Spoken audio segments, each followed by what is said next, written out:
그날 밤 내 아이가 피투성이가 된 채 들것에 실려 들어오는 걸 봤다. 내 심장이 멎는 줄 알았다. 응급실의 형광등 아래서 그 아이의 손끝이 떨리는 걸 나는 아직도 잊지 못한다.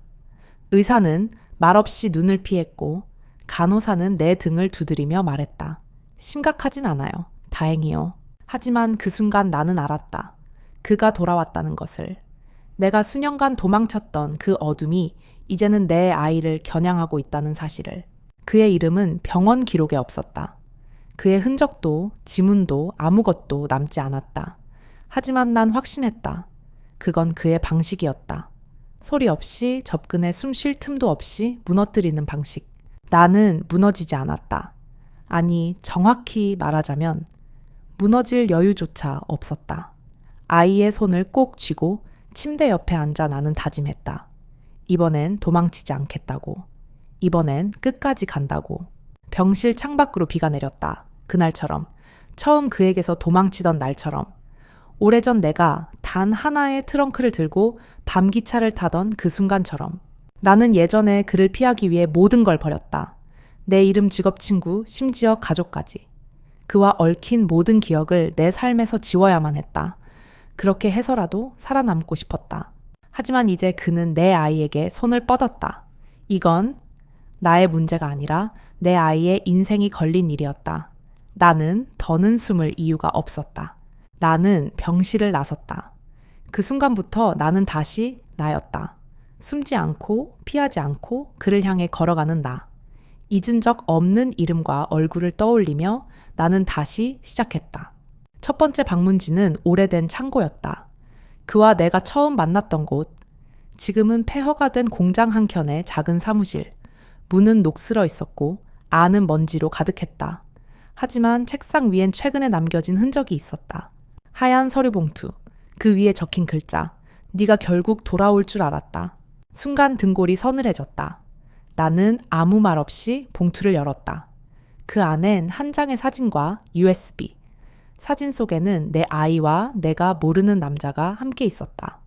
남자는 아이에게 사탕을 주고 있었고 그 표정은 이상하리만치 평온했다. USB를 들고 돌아오는 길 내 발끝이 떨렸다. 긴 시간 잠재워 두었던 분노가 다시 피어오르고 있었다. 그리고 그 분노는 이번엔 결코 사라지지 않을 것이다. 나는 USB를 들고 집으로 돌아와 아이가 잠든 틈을 타 컴퓨터에 연결했다. 파일은 단 하나, 영상이었다. 재생 버튼을 누르자 곧이어 화면이 흔들리며 촬영된 영상이 나왔다. 어두운 방, 낯선 천장, 그리고 그 아래에 앉아있는 내 아이. 고개를 떨군 채 양손이 묶여 있었고 한 남자가 옆에 앉아 있었다. 얼굴은 카메라 바깥으로 벗어나 있었다. 그러나 그 음성은 잊을 수 없었다. 네오는 아버지가 누군지 궁금하지 않니? 그 순간 내 목이 말라왔다. 난 숨을 참은 채 화면을 바라봤다. 남자의 목소리는 낮고 느렸다. 마치 오랜만에 꺼낸 음반처럼 거칠게 튀어나왔다. 내 엄마는 아주 똑똑했어. 항상 도망칠 길을 먼저 생각했지. 하지만 결국 중요한 걸 잊었어. 난 기다리는데 익숙하다는 거. 영상은 거기서 끊겼다. 나는 잠시 아무 말도 하지 못했다. 심장이 2번 정도 멎은 것 같았다. 그가 내 아이에게 자신이 아버지일 수 있다는 뉘앙스를 흘렸다. 아니, 정확히는 그렇게 말하고 싶었던 거겠지. 하지만 나는 안다. 그 아이는 그 남자의 아이가 아니다. 그럴 리 없다. 절대 아니다. 나는 이를 악물었다. 다음 날 아침 아이는 평소처럼 아무 일 없던 듯 나를 향해 웃었다. 그 미소는 순수하고 따뜻했다. 하지만 나는 그 아이에게 진실을 말할 수 없었다. 아직은 때가 아니었다.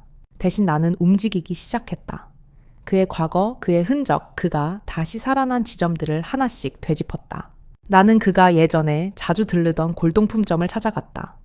거기엔 아직도 낡은 축음기가 진열돼 있었고 점주는 나를 보자마자 멈칫했다. 혹시 그 사람 찾으러 오신 건가요? 나는 고개를 끄덕였다. 며칠 전에 다녀갔어요. 이거 놓고 가셨어요. 그가 내민 건 오래된 책 한 권. 표지는 찢어지고 얼룩졌지만 안쪽 첫 장에 작은 쪽지가 끼워져 있었다. 내연 과거를 버렸지만 과거는 널 놓지 않아. 손끝이 떨렸다. 이건 그의 방식이었다. 기억을 깨우는 것, 의도를 모호하게 남기되 결코 혼란스럽지 않게. 나로 하여금 추적하게 만들고 그가 원하는 대로 발을 들이게 하는 것. 하지만 이번엔 달랐다. 나는 그를 쫓는 것이 아니라 끝내기 위해 가는 것이었다. 그날 밤 나는 거울 앞에 앉았다. 그리고 오랜만에 화장을 했다. 옛날의 나로 돌아가기 위한 준비. 그가 알고 있던, 그가 믿었던 나를 다시 꺼내기 위해. 화장을 마친 얼굴은 낯설었다. 하지만 낯선 만큼 날카로웠다. 이제야 나는 내가 어떤 얼굴로 복수를 준비해야 하는지 알았다. 거울 속에 내가 말했다. 이번엔 내가 널 기다릴게. 며칠 뒤 나는 한 통의 전화를 받았다. 번호는 비공개였다. 잠시 망설였지만 직감적으로 알 수 있었다. 그였다. 수화기 너머 짧은 숨소리가 들렸다. 그리고 낯익은 아주 천천히 내 이름을 부르는 목소리. 하윤아. 심장이 잠깐 멎었다가 터질 듯 뛰기 시작했다. 그 이름은 지금은 아무도 부르지 않는 이름이었다. 내가 버렸던 이름, 도망쳤던 이름, 그가 마지막으로 속삭였던 이름. 왜 이제야 전화를 했니? 나는 차분하게 물었다. 그는 웃었다. 그 웃음은 여전히 똑같았다. 지겹도록 느긋하고 오만하고 나를 시험하듯 한참을 뜸들였다. 네가 도망을 멈췄을 때 그가 말했다. 나는 기다렸고 넌 결국 돌아왔어. 아주 잘했어.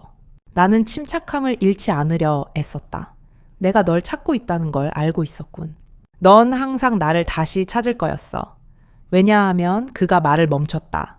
넌 날 아직도 기억하니까. 순간 온몸에 소름이 돋았다. 그의 말은 언제나 두 겹이었다. 단어와 단어 사이, 말과 말 사이의 숨은 칼날.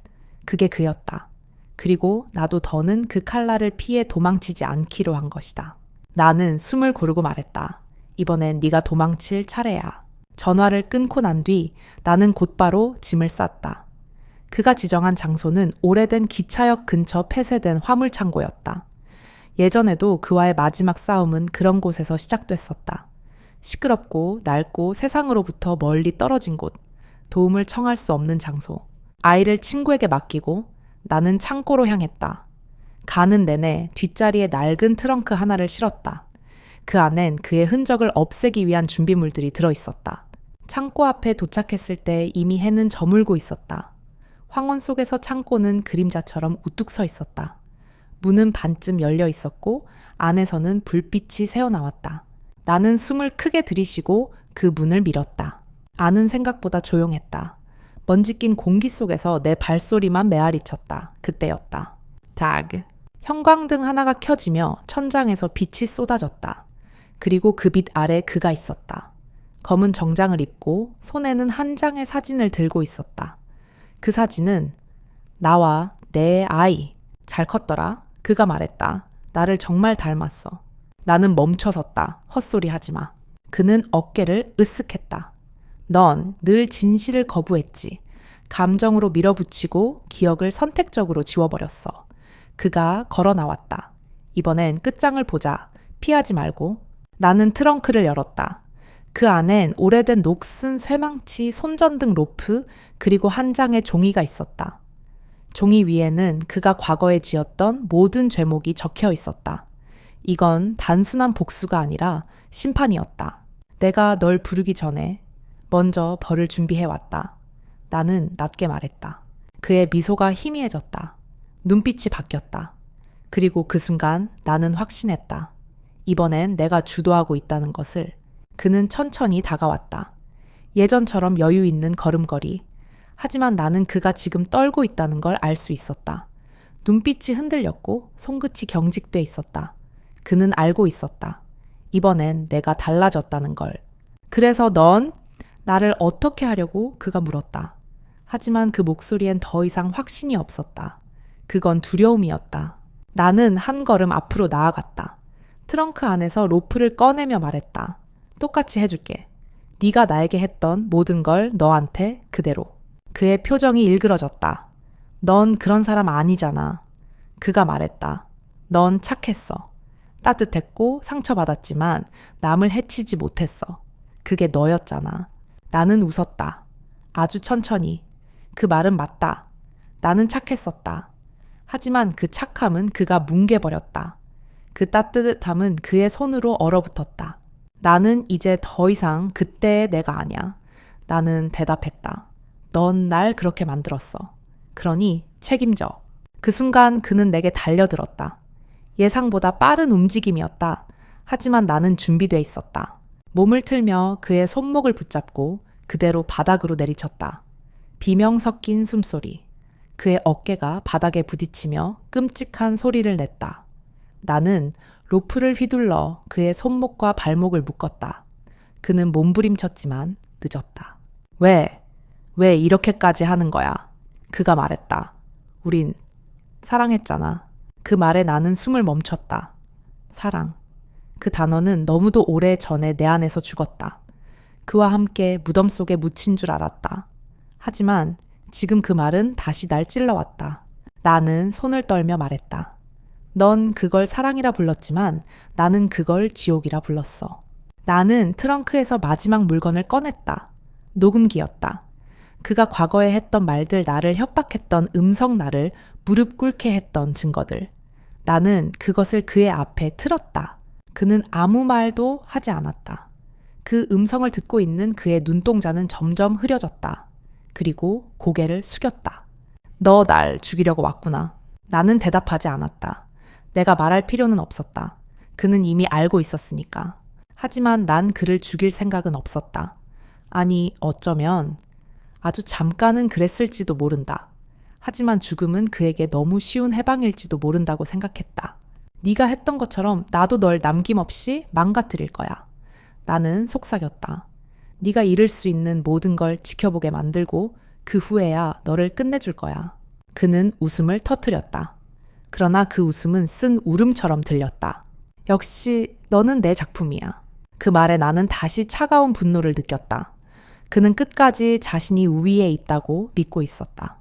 그의 세계에선 모든 것이 소유와 통제였고 나조차 그의 일부였다.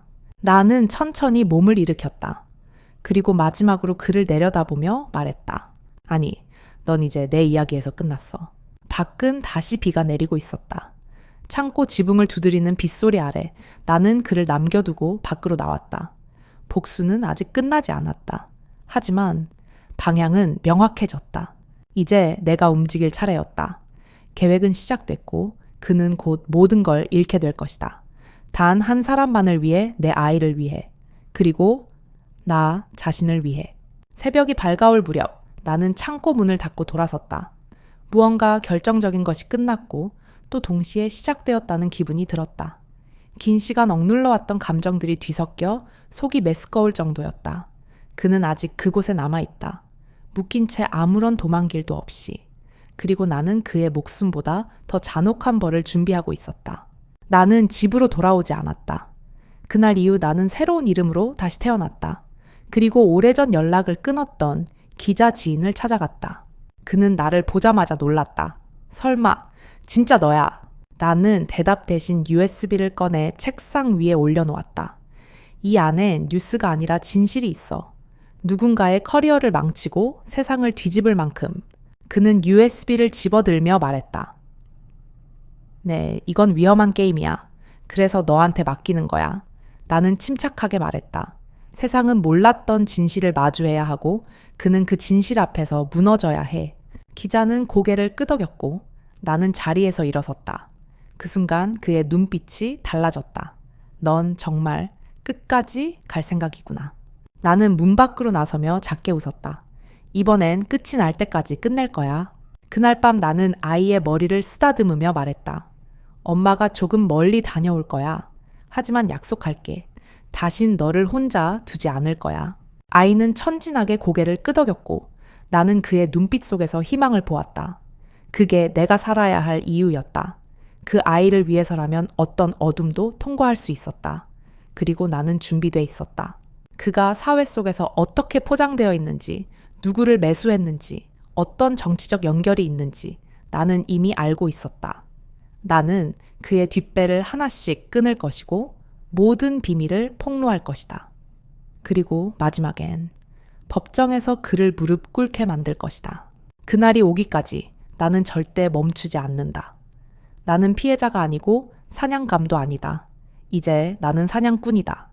침묵 속에서 준비된 분노로 숨쉬는 사냥꾼. 며칠 후 그의 사진이 뉴스에 등장했다.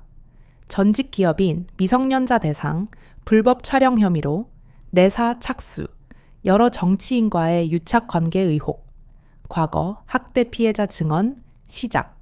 그는 이제 도망칠 수 없다. 그는 세상으로부터 벌을 받을 것이다. 내가 아닌 법의 이름으로. 그 누구도 그를 변호하지 않을 것이다. 모든 것이 그렇게 계획되어 있었다. 그리고 지금 나는 다시 거울 앞에 앉아 있다.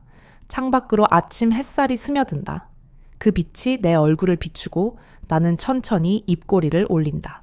그 오랜 복수의 여정 끝에서 나는 나를 되찾았다. 과거의 내가 아닌 새로운 나. 상처는 아직 남아있지만 그 위로 피어난 강인함이 나를 버티게 한다. 나는 말없이 속삭인다. 넌 내 안의 어둠이었지만 난 그 어둠을 딛고 일어섰다. 그리고 마지막으로 당신에게 묻고 싶다. 당신은 끝내 외면했던 진실을 마주할 용기가 있는가? 복수는 뜨거운 감정이 아니다. 복수는 냉정한 의지이고 끝을 맺는 결심이다. 지금 이 이야기가 끝났다고 생각한다면 당신은 착각하고 있는 거다. 진짜 이야기는 지금부터다.